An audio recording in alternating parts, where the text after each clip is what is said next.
부족한 소재를 초청해 주셔서 참으로 감사합니다.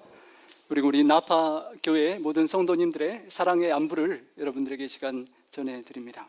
여러분, 오늘 있기까지 수많은 인생살이 경험을 하고 이 자리에 계실 것입니다. 저도 첫 여러분과의 말씀 나눔의 시간인데요, 여러 가지 고민을 틈틈이 많이 했었습니다. 부끄러운 저의 이야기를 가능한 안 해보려고 많이 빼다가 모르는 이론의 이야기는 제가 인터넷 설교를 여러분 목사님들과 장로님들이 하시는 걸 들어보니까 너무도 훌륭하신 설교자들이 이 교회에 많이 계셔서 그냥 여러분이 이미 아시는 그냥 이야기를 넘어서 저의 이야기를 조금 들려드리려고 기도하고 마음을 먹었습니다. 제가 이남이녀 막내로 태어났습니다. 여기 오른쪽 아래인데요. 그래도 나름대로 행복한 막내로 사랑을 많이 받으며 제가 자라났었습니다. 저희 어머님은 제가 국민학교 때 쓴 편지를 지금도 보관하고 계십니다. 편지의 내용인즉, 제 막내 아들이 커서 어른이 되면 우리 부모님께 비행기를 태워드리는 게 아니라 비행기도 사드리고 엄청난 효도를 하겠다는 것을 이렇게 증거물로 우리 어머님이 보관하고 계십니다.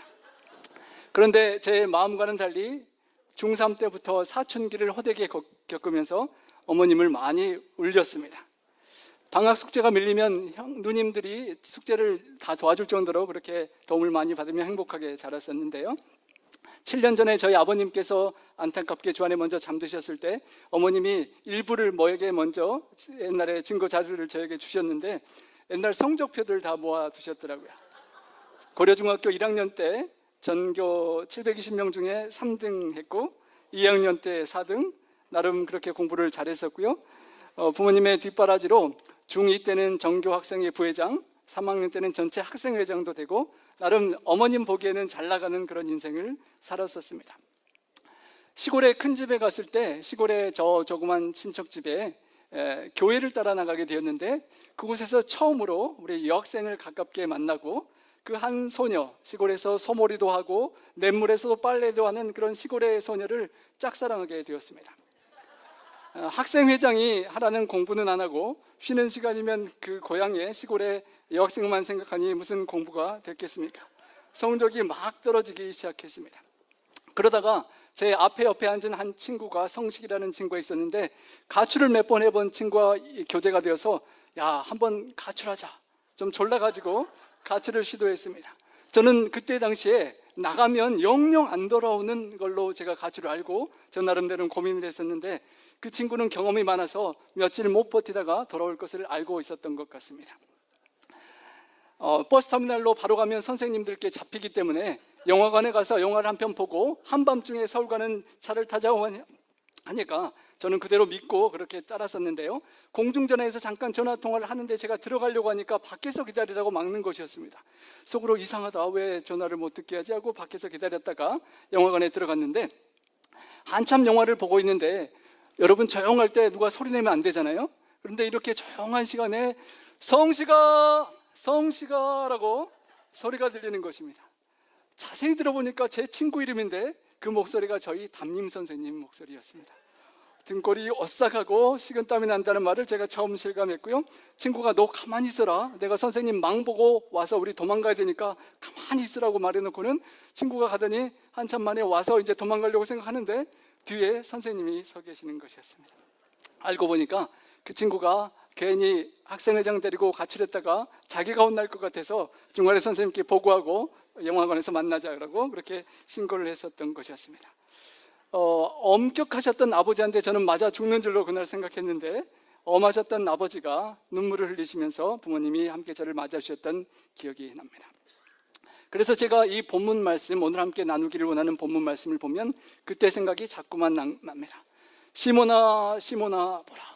제가 다른 유명한 사람들의 방황한 이야기를 예화로 쓰려고 많은 예화가 있었는데 결국 시몬은 다른 사람이 아니라 저 자신임을 부인할 수 없어서 제 이야기를 나누었습니다.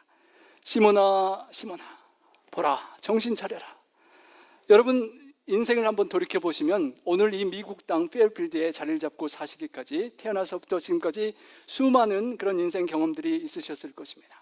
저와는 다르지만, 극장은 아니지만 어떤 환경과 상황 속에서 하나님께서 여러분을 시몬아, 시몬아 부르시면서 하나님 곁을 멀리 떠나고 부모님 하나님 아버지의 곁을 멀리 떠나가는 우리를 하나님께서 반복해서 간절히 부르시는 추억들이 여러분에게 있으실 줄 압니다. 처음 시몬이 예수님을 만났을 때는 누가복음 5장의 기록이 나오는데 두 번째 만남인데요. 그때 예수님께서 시몬에게 밤새도록 수고하였지만 고기 잡은 것이 없었던 상황에 깊은 데로 가서 그물을 던지라라고 말씀하시고 그물이 찢어질 정도로 고기를 많이 잡는 경험을 하게 되었습니다. 그때 시몬이 주님께 이렇게 고백했습니다. 주님, 저를 떠나소서. 저는 죄인이로소이다. 제자들과 함께 두려워 떨며 창조주 하나님 되신 하나님의 아들 예수님을 만나고 두려워 죄인임을 고백할 수 없었던 시몬이었습니다. 하지만 그 죄인 시몬을 찾아오신 예수님은 그를 사람 낚는 업으로 초청하셨고 그는 그 많은 물고기와 배를 버려두고 예수님을 꿈을 갖고 쫓아가기 시작했습니다. 요한복음 1장 42절에 보면 처음에 예수님께서 요한의 아들 시몬을 보았을 때 너는 요한의 아들, 연약한 인간의 아들 죄인 시몬이지만 장차 게바라하리라 그렇게 미래를 내다보셨습니다. 여러분을 처음 만나셨던 주님께서는 여러분의 미래를 내다보시면서 게바라, 반석이라, 반석 대신 주님 곁에 오래오래 함께하면 주님 닮은 큰 기둥이 될 것을 주님은 내다보셨을 것입니다. 시몬이 예수님을 처음 만났을 때, 그리고 또 오늘 본문에 3년 반 동안 예수님과 함께 동고동락하고 먹고 자면서 수많은 기적과 체험들을 했던 그가 여전히 시몬아 연약한 모습이었음을 주님은 상기시켰습니다. 사막의 모래에 시련의 바람이 불면, 비바람에 몰아치면 의지력도 결심도 각오도 다 꺾이고 흘러가 버리는 것처럼 연약한 시몬이었습니다. 이제 주님은 곧 십자가에 달려 돌아가시는데 이 시몬에게 주님의 교회를 맡기고 가기에는 너무도 연약한 모래와 같은 존재였습니다. 주님께서 시몬을 처음 보셨을 때 너는 장차 게바라, 번역하면 베드로라, 반석 되시는 예수님 산돌 주님께 연결되어서 주님의 교회의 기초 역할을 할 수 있을 꿈을 주님께서 가지셨는데 3년 반이라는 세월의 시간이 다 이미 흘러가 버리고 이제 주님은 돌아가실 때인데 아직도 주님이 보시기에 시몬아 하시면 이는 어찌된 일입니까? 걱정될 만한 그런 일이 아니겠습니까? 그런 시몬을 주님은 여전히 보시고 소망을 품으시고 위하여 기도해 주시고 돌아가시기 전 며칠 전에도 그렇게 간곡히 시몬에게 간청하시고 주님의 말씀을 기억하기를 원했던 것입니다. 그 이유인즉 사탄이 여전히 주님의 기도와는 달리 시몬을 완전히 멸망시키려는 사탄이 너를 또 너희를 밀가부르듯 하려고 요구하였기 때문이라는 것입니다. 여러분, 밀가부르는 경험을 많이 해보신 분들이 많으실 것입니다. 채를 이렇게 흔드는 것입니다. 힘차게 흔들면 채에 흔들리고 바람에 불려 쭉정이들을 다 날려보내는 것이 키질인데요, 사탄 마귀는 베드로와 모든 사람들이 알곡이 아니라 쭉정이라고 정죄하고 다 흩날려 버리려고 시도하고 있다는 것입니다. 하나님 보시기에는 시몬이 지금은 모래 같지만 베드로 반석처럼 주님 곁에 든든히 서게 될 것을 보고 알곡으로 연걸어가게 하시는 도중인데, 사탄 보기에는 연약한 의인은 없나니 하나도 없고 죄인이라 시몬 수제자를 비롯하여 모든 사람들이 그냥 키질하면 다 날려버려질 죄인이라고 고소를 하고 노력을 하는 것입니다. 베드로, 시몬뿐만 아니라 모든 제자들을 포함하여 사탄은 밀가부르듯 하려고 요구하였던 것입니다. 시몬아 자느냐? 주님께서 간절히 기도하시고 돌아오셔서 제자들에게 말씀하시기를 내가 1시 동안도 나와 함께 깨어 기도할 수 없더냐라고 물으시며 시험에 들지 않도록 깨어 기도하라라고 간청하셨었습니다.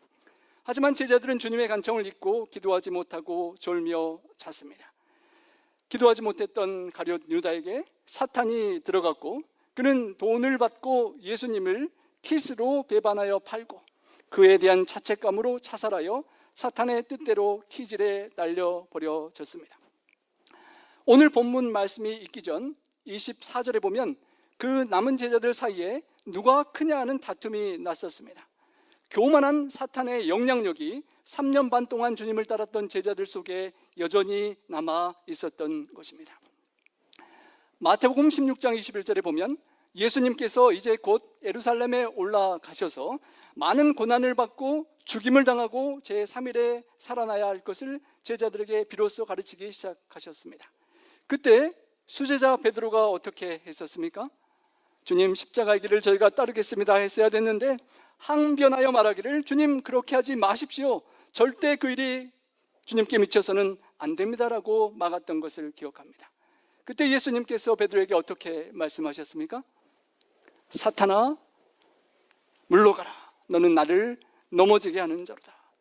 수제자에게 아직도 영향을 미치는 사탄이 하나님의 일을, 십자가를 생각하고 주님을 따라가야 될 제자가 아직도 사람의 일을 생각하고 사탄의 영향력 속에 있는 것을 주님은 보셨던 것입니다. 오늘 본문에 주님의 간절한 간청을 들은 베드로가 이렇게 말합니다. 여러분 함께 읽어보겠습니다. 시작. 그가 말하되, 주여, 내가 주와 함께 옥에도 죽는 데에도 가기를 각오하였나이다.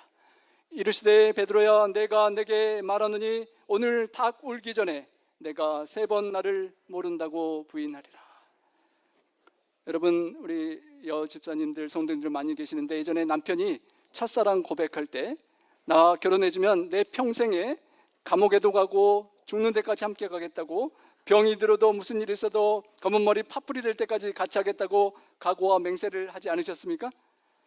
결혼하신 다음에 잘 지키시던가요? 우리가 사랑하는 사람, 누군가를 새로 만날 때 우리의 마음의 각오는 이렇게 정말 감옥에도 죽는 데까지 가고 싶은 마음이 솔직한 심정이지만, 사람이 연약하여 살다 보면 부족한 모습들을 보이고 맙니다. 3년 반 주님의 끔찍한 사랑을 받았던 베드로가 죽기까지라도 갈 각오가 솔직히 되어 있었고 그 마음을 고백했지만, 베드로는 자기 자신이 얼마나 연약한 존재인지를 아직 모르고 있었던 것입니다. 예수님과 베드로의 정반대되는 모습을 우리가 볼 수 있습니다. 예수님이 기도하실 때 베드로는 잠을 자고 있었고, 주님께서 기도 후에 순종하실 때 베드로는 말고의 귀를 자르는 싸움을 하였고, 예수님이 어린 양과 같이 순종의 고난을 당하실 때 베드로는 주님을 부인하고 저주했던 정반대의 모습을 봅니다. 우리가 기도하지 않으면 베드로처럼 내리막길을 걸어갈 수밖에 없습니다. 졸며 자며 기도를 하지 않을 때 주님이 원치 않는 말고의 길을 치는 잘못을 행하고, 주님 가까이 따라가지 못하고 멀찍이 거리를 두고 안전거리를 유지하며 따라가고, 박해자들 사이에서 추운 날씨에 주님께서 떨고 고난당하시는데 자신은 불을 쬐이고 있다가 마침내 그는 주님을 3번이나 부인하는 실수를, 죄를 이렇게 짓게 되는 것입니다. 주님과 함께 죽을지언정 절대 분해하지 않겠다 했던 베드로가 모든 제자와 함께 그런 약속을 했었지만, 여종이 물어볼 때 너가 그 사람과 주님과 함께 있었다는 그 말에 나는 잘 모른다라고 금방 부인했습니다. 잠시 후에 너도 그 같은 도당이라고 말할 때 나는 절대 아니라고 말합니다. 1시간쯤 지나서 좀 생각하고 회개할 때가 됐는데, 다른 사람이 장담하여 너도 갈릴리 사람이라 참으로 예수와 함께 있었다라고 말할 때 도저히 안 되는 상황 속에 그는 저주하고 맹세하여 말하기를, 나는 내가 무슨 말을 하는지 도무지 알지도 못하겠다, 무슨 말을 하느냐라고 주님을 저주하고 부인하고 말았습니다. 그리고 주님의 말씀처럼 닭이 우는 것을 그는 듣게 되었습니다. 사탄이 너희를, 모든 제자들을 밀가부르듯 하려고 청구하였습니다.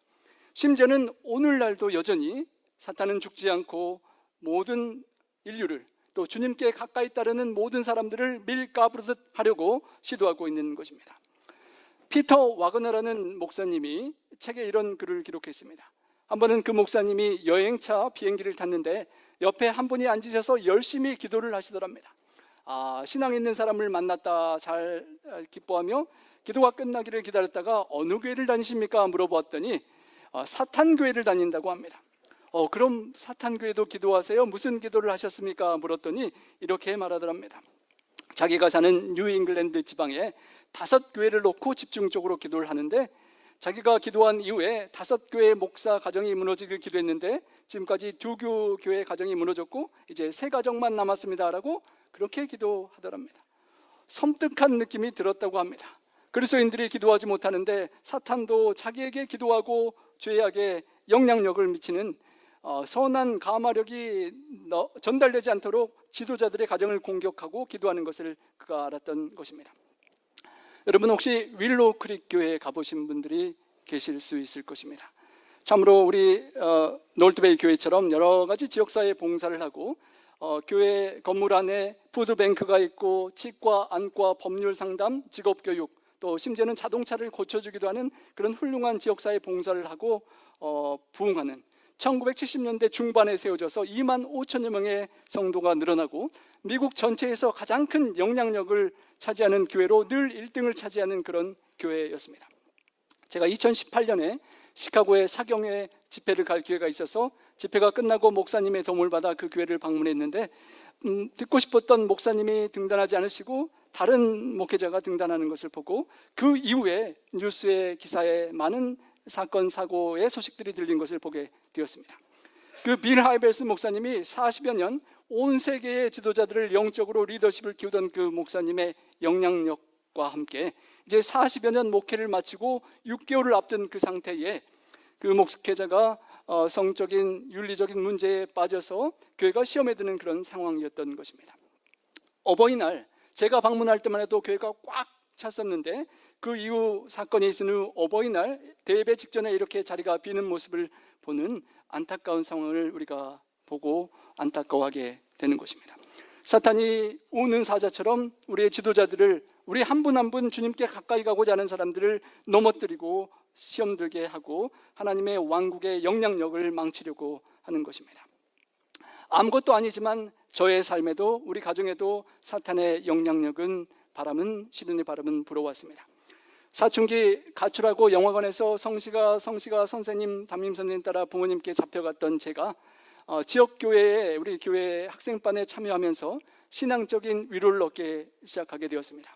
그래서 저희 지역에 있는 지역사회에 삼육학교가 있다는 것을 알고 친구들이 오전에도 교회에서 예배를 드리니까 저도 그 학교를 좀 전학시켜달라고 부모님께 졸랐는데 그 광주권 안에서는 전학이 안 된다고 그렇게 하셔서 못 갔었습니다. 고등학생이 되어서 추천으로 살레시안이라는 캐톨릭 사례조 학교에 추천되어 가고 한 학기를 마친 후에 그 사춘기 병이 완전히 다 낫지 않아서 또 한 번 가출을 하고 서울로 고속버스 타고 가서 구두닦이 아저씨들에게 일자리를 좀 얻어서 그냥 먹고 살면 되겠지 생각했는데 구두닦이 아저씨 주변을 왔다 갔다 해봐도 도저히 일 달라는 말을 차마 입에서 떨어놓지 못하고 이제 갈 데가 없어서 집에는 갈 수 없고 고민하다가 시집간 큰 누님이 목회하시는 매형과 함께 있던 강원도 동해 성종교회를 제가 찾아가게 되었습니다. 막내 동생이 잘 왔다고 부모님께 안심하라고 전화하고 매형과 누나가 방학 동안 저를 데리고 있으면서 고민하고 기도하기를 이 아이를 비록 조금 약한 학교긴 하지만 우리 그 지역에 있는 삼육학교로 전학시켜서 신앙을 전달해야 되겠다 이렇게 마음을 먹고 저를 전학을 제안했고 저는 사춘기 때 부모님 곁을 떠난다는 자체가 좋았던 때였거든요. 그래서 조화라고 진보다리 싸고 그 당시 태권도 도복으로 가방끈을 진보다리를 싸고 광주를 기쁘게 떠났습니다. 나중에 알았지만 그 비 오는 날 버스 터미널에서 마중 나오셨던 부모님께서 막내를 떠나보내고 엄청 많이 우셨다고 합니다. 그 이후로 문만 열면 막내가 나타나는 것 같고 죽지도 않았는데요. 막내가 나타나는 것 같고 맛있는 것을 볼 때마다 막내 주고 싶어서 많이 울고 기도해 주셨다고 합니다. 원래 절에 다니시던 어머님께서 큰딸이 목회자 사모가 되고 막내도 같은 신앙의 길을 걸어가니까 엄마가 다른 신앙하면 안 되지라고 결심을 하고 일주일간 금식 기도를 하신 이후에 아들과 딸과 같은 믿음을 갖기로 결심하고 쉽게 주님을 영접하시고 교회로 들어오셨습니다. 다시 한 학기가 지나니까 다시 고향 광주 학교로 전학가고 싶었는데 그러기도 어렵고 이제는 제가 울 때가 됐습니다. 철이 들어서 부모님 좋은 줄을 알고 힘들어하던 그때에 어머님께서 그 강원도 동해까지 찾아오셔서 동해바다 앞에 가서 저와 함께 무릎 꿇고 기도를 여러 번 드렸던 기억이 생생합니다.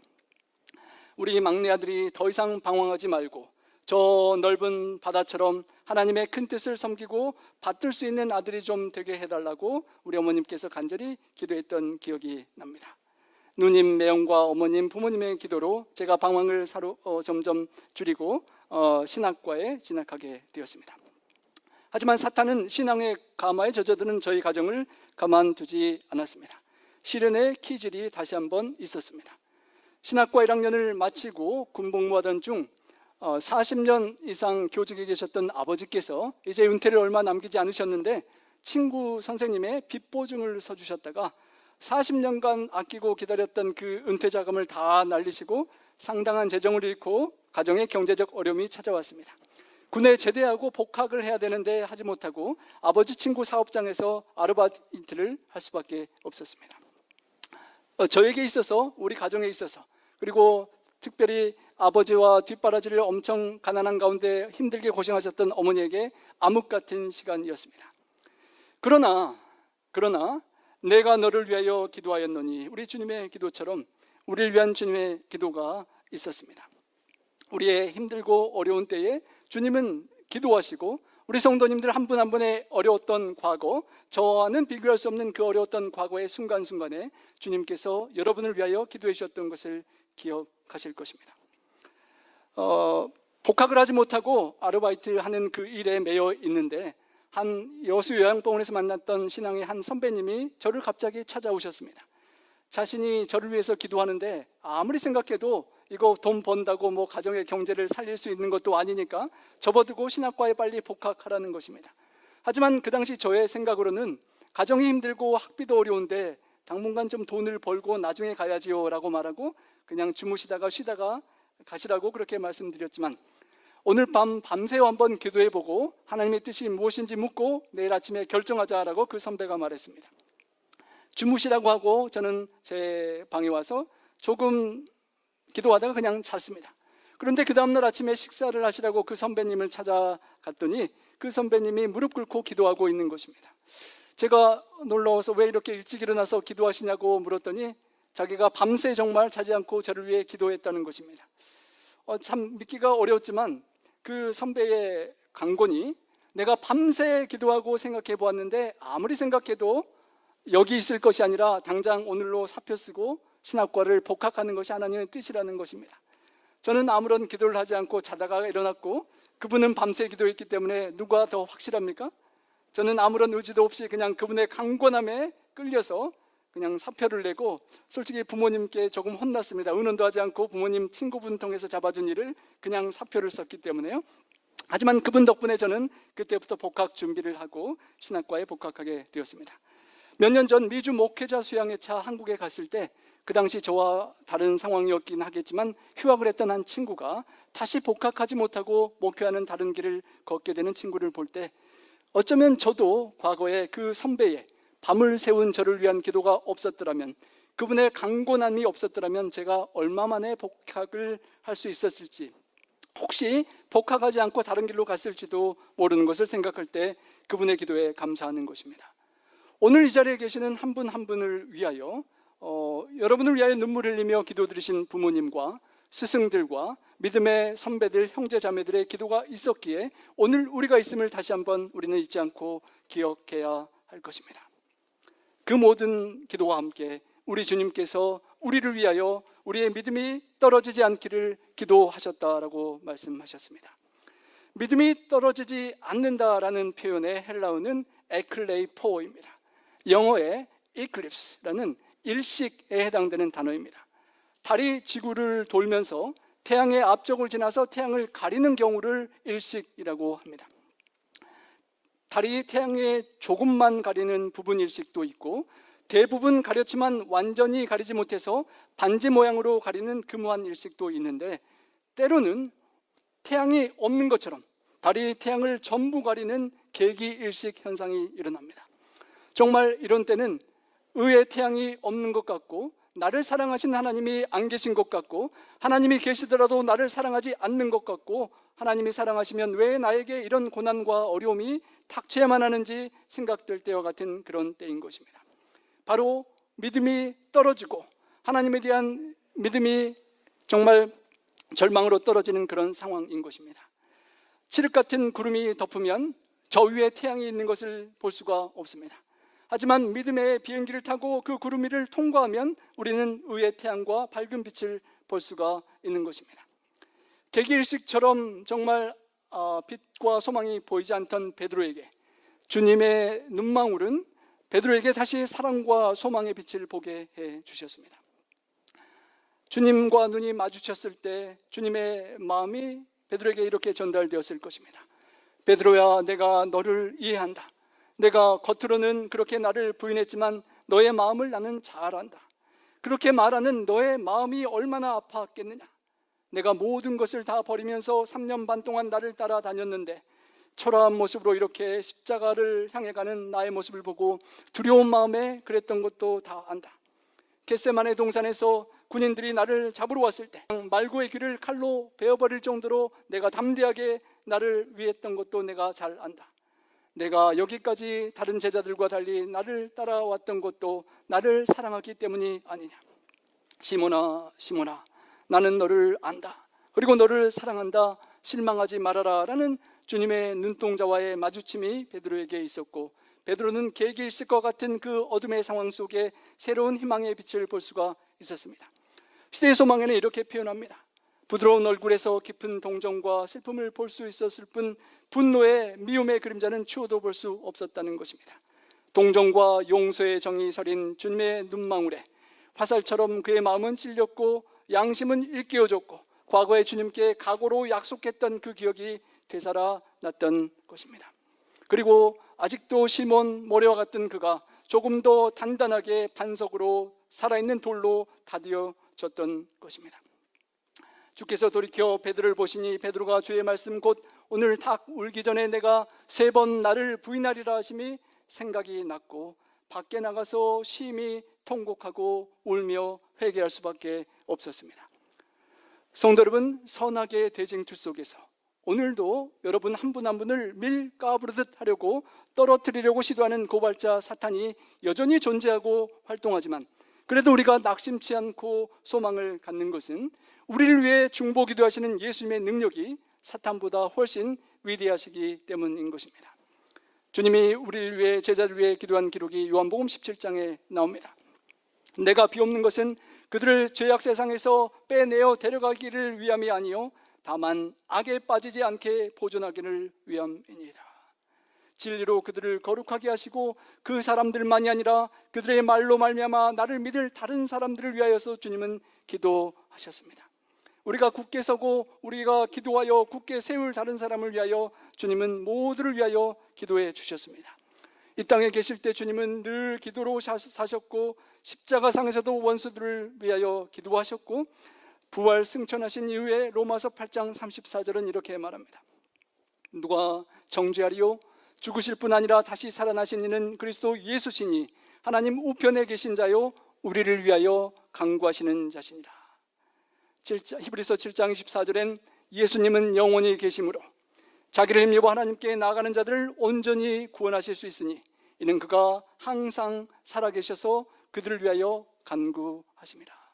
성도 여러분, 영원히 살아계신 주님께서 지금도 살아계시고 여러분 한 분 한 분의 이름을 부르시면서 기도하시기 때문에 여러분의 삶 속에 그 어떤 어려움이 있더라도, 경제적인 어려움, 건강의 어려움, 관계의 어려움, 모든 어려움들도 주님께 맡기고 나가면 온전히 구원하시고 해결하실 수 있으심을 믿고 기억하시고 주님께 나아갈 수 있기를 간절히 바랍니다. 주님께서 과거에 우리를 인도해 주신 길과 과거의 역사를 통하여 주님 주신 가르침만을 잊어버리지 않는다면 우리의 미래를 위하여 두려울 것은 하나도 없는 것입니다. 주님께서 너는 돌이킨 후에 내 형제를 굳게 하라 하신 것이 주님의 바람과 소망이었습니다. 베드로는 아직 온전히 돌이키진 못했습니다. 사람 낚는 어부가 되라는 사명을 잊어버리고 예전에 다 버리고 떠났었던 물고기 잡는 익숙하던 배와 고기잡이 바다로 다시 돌아갔었습니다. 밤새도록 고기를 잡으려고 그물을 던졌는데 다시 아무것도 잡지 못하였습니다. 성도 여러분, 여러분의 인생의 그물에 얼마나 많은 것들이 잡혀 있습니까? 혹 베드로처럼 세상에서 다시 한번 그물을 던져보는데 잡히는 것은 없고 빈 그물로 인하여 실망하지는 않으십니까? 당신 없는 인생은 빈 그물이온이라는 책을 쓰신 오혜령 씨는 30대의 젊은 나이에 시한부 선고를 받는 암 판정을 받았다고 합니다. 죽을 수밖에 없는 날을 하루하루 체크하면서 죽기를 기다리면서 주님을 만나게 되고, 그녀는 이렇게 그 마음을 고백하였습니다. 당신 없는 인생은 빈 그물이오니, 당신 없는 생의 호수에 그물을 던지고 물고기가 잡히기를 바랐던 지난 나날들은 죽은 시간이었습니다. 오 주님, 이제 당신께서 그물을 채워주소서. 그러면 저는 비로소 살 것입니다. 인생의 가장자리에 서 계신 부활의 주님, 당신 없이 한평생 수고해보아야 우리의 인생은 빈 그물이옵니다.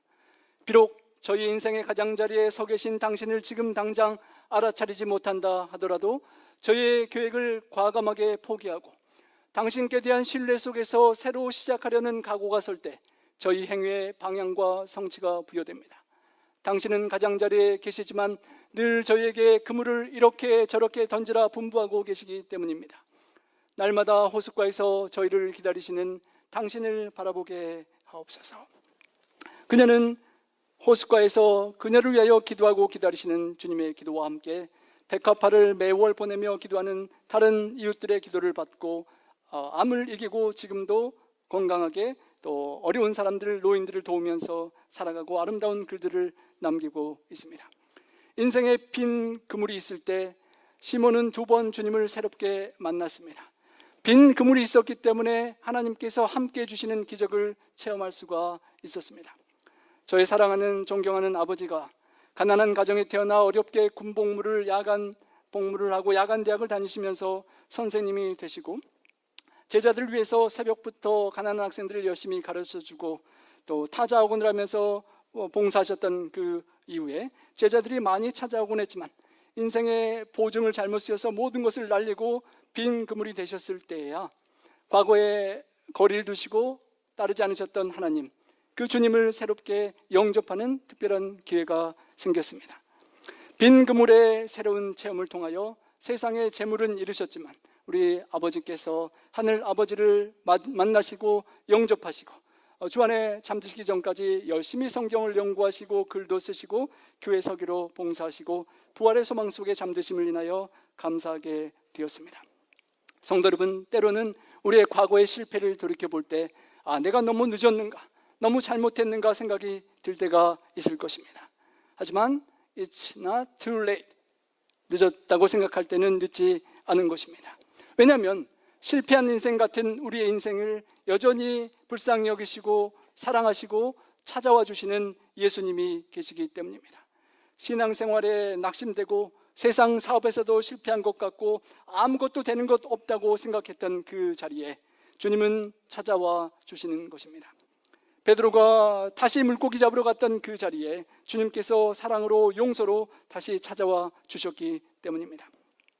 우리의 마음속에 주님을 향한 사랑이 적지만 불꽃이 다 타다 재만 남은 것 같은 속에 조그만 티 한두 개가 있으면 바람을 불면 다시 불꽃이 피어오르는 것처럼 주님은 제자들의 그 부족한 모습을 사랑으로 덮으시고 해변에서 기다리시고 기도하시며 물고기와 떡을 준비하시고 베드로의 마음속에 남아있는 조그만 사랑의 불꽃에 다시 불을 붙이기를 원하셨습니다. 내가 나를 사랑하느냐? 내가 다른 제자들보다 나를 사랑하느냐? 정말로 나를 사랑하느냐라고 3번 부인했던 베드로에게 3번의 신앙 사랑의 고백을 할 수 있도록 기회를 주시고 베드로의 그 조그만 불티가 주님의 사랑으로 다시 불꽃으로 올라올 수 있도록 주님은 기회를 주셨던 것입니다. 우리 인생이 후회되고 늦었다라고 잘못했다라고 후회될 때 우리에게 소망이 있는 것은 주님께서 베드로에게 다시 사명을 주셨던 것처럼 우리에게 무언가 할 수 있는 생명과 사역과 기회를 주시기 때문입니다. 3번 부인했던 베드로에게 내가 나를 사랑하면 내 어린 양을 먹이라, 내 양을 치라, 내 양을 먹이라 라고 3번이나 사명을 주시고 내가 할 수 있는 너의 남은 생에 나를 위하여, 제자들을 위하여, 다른 영혼들을 위하여 기도하고 사역을 감당하라고 요청하시기에 우리에게 꿈이 있는 것입니다. 과거의 삶이 어떠했든지 간에 우리의 남은 생애에 주님을 위하여 할 일이 있고 누군가를 위하여 기도할 수 있다면 우리에게는 소망이 있는 것입니다. 베드로가 돌이킨 후에 너의 형제를 굳게 하기를 주님은 소망하셨고 베드로는 그 주님의 소망을 마침내 이루어 드렸습니다. 주님의 공생의 초기부터 로마 황제 네로 통치 시기까지 40년간 유대교 종교적인 박해와 로마 제국의 엄청난 박해 속에서 베드로는 굳건한 지도자로 형제들을 든든히 세우는 역할을 수행했던 것입니다. 그리고 여러분 이제 집에 가셔서 베드로 전후서를 다시 한번 읽어보시기 바랍니다. 시몬이 베드로로 변화되는 주님의 사랑을 받고 베드로 전후서의 그 사랑을 형제 자매들에게 어떻게 강권했는지를 보면 더욱 감동이 되는 것입니다. 근신하라 깨어라 대적마귀가 우는 사자같이 두루다니며 삼킬 자를 찾나니, 과거에 사탄 마귀가 유다를 어떻게 삼켰고 다른 제자들을 교만에 빠뜨리고 자기를 어떻게 주님을 부인하게 넘어뜨렸던지를 잘 기억하는 베드로가 다른 형제자매들에게 이제 권면하는 것입니다. 정신 차리고 근신하고 기도하십시오라고 권면하는 것입니다. 제가 과거에 기도하지 않다가 주님을 부인했습니다. 이제 여러분 기도하시고 그 시험에 들지 않도록 간청을 하는 것입니다. 그리고 보배로운 산돌이신 예수님께 나오라고 또 호소하는 것입니다. 과거에 내가 시몬 모래와 같은 존재였지만 신령한 돌 같은 주님께 연결되고 반석되신 주님과 함께 신령한 집으로 세워져서 예수님으로 말미암아 다른 영혼들을 위하여 중보하고 기도할 수 있는 신령한 제사를 드릴 제사장으로 거듭 태어나기를 간구했습니다. 그리고 무엇보다도 마지막으로 뜨겁게 서로 사랑해달라고 권면했습니다. 왜냐하면 그가 뜨거운 주님의 사랑을 받았기 때문입니다. 3번이나 주님을 저주하고 부인했던 그 덮기 힘든 죄, 정말 주님이 너는 더 이상 가능성이 없다라고 모른 채하고 버려둘 만한 그 허다한 죄를 덮어주시고 사랑해 주신 그 사랑을 베드로가 받았기 때문에 이제 뜨겁게 서로 사랑하자라고 권면하는 것입니다.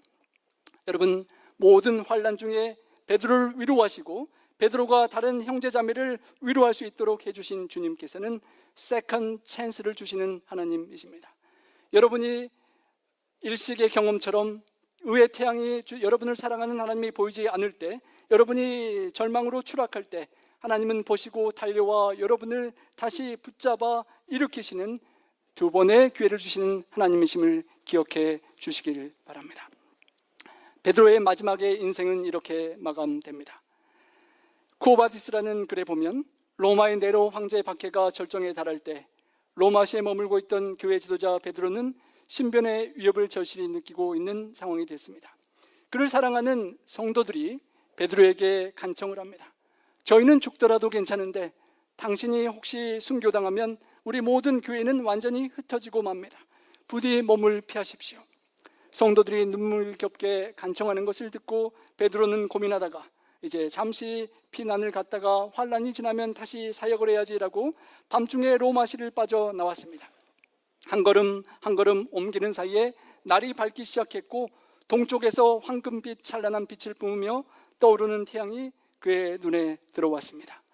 그 태양을 보는 순간 현란한 태양빛 속에서 예수님의 모습을 환상으로 그는 보게 되었습니다. 깜짝 놀라서 무릎을 당장 꿇고 주님께 물었습니다. 쿠오바디스 도미네, 주님 어디로 가고 계십니까? 주님께서 대답하셨습니다. 내가 나의 사랑하는 백성들을 버리고 나오다니 내가 가서 그들을 위해 한 번 더 십자가에 못 박혀 죽으려고 한다. 그 말을 충격적으로 받은 베드로는 무릎을 꿇은 채 잠시 동안 고개를 떨구고 일어나질 못했다고 합니다. 오랜 시간 침묵 속에 돌부처처럼 앉아있던 베드로가 기도하며 결심이 섰을 때 그는 몸을 일으키고 다시 발걸음을 돌렸습니다. 사랑하는 예수님께서 그곳으로 가신다면 나도 따라가야지라고 하고 그는 결국 로마로 돌아갔고 십자가형을 받게 되었습니다. 저주하고 부인했던 주님과 어떻게 내가 똑같은 십자가형을 당할 수 있겠느냐라고 생각하고 나는 거꾸로 매달리게 해달라고 간청한 그는 그렇게 아름다운 순교로 많은 초대교회 형제 자매들을 굳건히 세우는 그런 훌륭한 아름다운 삶을 살았습니다. 여러분, 하나님은 깨어진 것들을 이용하시는 분이십니다. 깨어진 흙에서 곡식이 자라게 하고 깨어진 구름에서 비가 내리게 하시고 깨어진 나달에서 빵을 만들고 깨어진 빵을 취할 때 힘을 생기게 하시고 향기를 뿜는 것도 깨어진 화료병이었습니다. 전보다 더 큰 힘을 보여준 것은 쓴물을 맛본 베드로, 그 쓰디쓴 암흑의 시간에 사랑의 빛으로 함께 해주신 주님의 기도를 통하여 베드로가 우리에게 아름다운 베드로로 오늘 남아 있는 것입니다. 성도 여러분, 우리가 받았던 사랑을 pay back 해야 되죠. 은혜를 갚을 줄 아는 사람이 되어야 되겠죠. 하지만 우리가 갚을 수 없는 사랑은 pay it forward 해야 됩니다. 누군가에게 갚을 수 없는 빛은 제3자에게 우리가 그 사랑을 전달을 해야 하는 것입니다. 우리가 하기를 바라는 것은, 주님의 기대는 pray it forward입니다. 선행과 사랑을 봉사와 함께 할 때 봉사와 함께 주님의 마음과 사랑을 담아서 그 사람을 위하여 기도해 주는 사랑을 실천할 수 있기를 바랍니다. 기도를 주님께 엄청나게 받았기 때문에 이제 저의 생애와 우리의 생애는 주님께 되갚을 수 없는 그 용서와 기도의 사랑을 우리 주변의 사람들을 위하여 pray it forward, 제 다른 사람을 위하여 기도해 주고 그 기도의 사랑의 빛을 갚아야 할 것입니다. 성도 여러분, 제가 또 언제 다음번에 만날 기회가 혹시 있게 되면 그때까지 여러분 시간을 내서 주님께 받은 그 기도의 사랑의 응답으로 여러분 누군가를 위해서 기도하시겠습니까? 꼭 시간을 내어 매일 새벽의 시간에 기도해 주시기 바랍니다. 제가 나파교회 성도님들을 위하여 제가 받은 은혜의 기도를 힘입어 시시때때로 기도할 때 이제 저의 이웃이고 가까이 계시는 우리 성도님들 새롭게 알게 되면서 부족하지만 연약하지만 우리 주님의 은혜를 힘입어서 여러분을 위해서도 함께 기도하기를 원합니다. 여러분들께서도 저를 위해 기도해 주시고 또 내가 돌이킨 후에 내 형제를 굳게 하라는 말씀처럼 옆에 형제 자매 교회들 우리 나파와 컨트라 코스타와 로노박과 주변 성도들 위해서도 기도해 주시길 부탁드립니다. 그리고 이번 야영회의 주제인 지경을 넘어서서 세계의 수많은 고통하는 영혼들을 위해서도 기도해 주시지 않겠습니까? 여러분의 각오와 결심이 이 시간 헌신의 찬양을 드릴 때 우리에게 그토록 사랑으로 용서하시고 기도해 주신 주님께 드리는 간절한 각오와 결심, 주님께 드려지는 그런 헌신이 되기를 바라며 말씀을 드리겠습니다.